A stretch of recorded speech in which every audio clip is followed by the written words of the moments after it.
Depuis 10 ans, Philippe Rancoul est maraîcher à côté de Bages.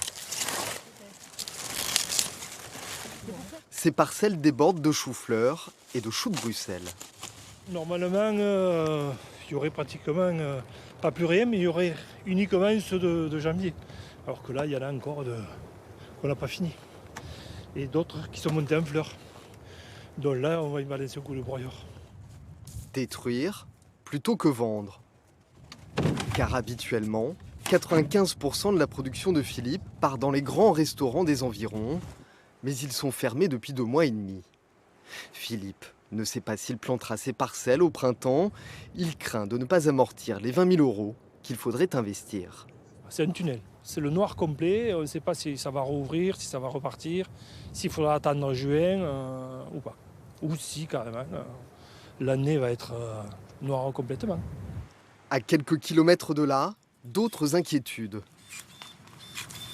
Gilles Français est viticulteur à Portel-des-Corbières.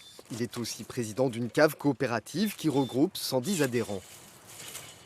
Hélas, ça peut devenir dramatique, catastrophique pour les plus fragiles.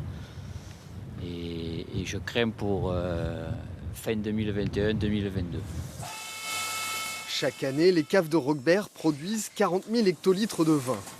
90% de la production est vendue en vrac à des négociants. La vente aux restaurateurs est marginale. Mais ce modèle économique n'a pas suffi à protéger cette coopérative. On a des clients qui nous achètent du vin vrac, qui conditionnent et qui vendent à ces mêmes restaurateurs. Donc c'est vrai que par cause à effet, on est aussi impacté autant que les autres. Faute de vente, le vin reste dans les cuves et ne rapporte rien. La coopérative a utilisé le prêt garanti par l'État à hauteur de 1 million d'euros, mais ne souhaite pas augmenter son crédit et craint que le redémarrage ne soit encore lointain et difficile.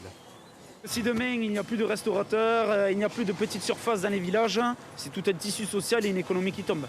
Et forcément, nous, on en payera les pots cassés. Les confinements et les fermetures dans les villes auront aussi des conséquences dans les champs. De nombreux agriculteurs pourraient ne pas s'en relever.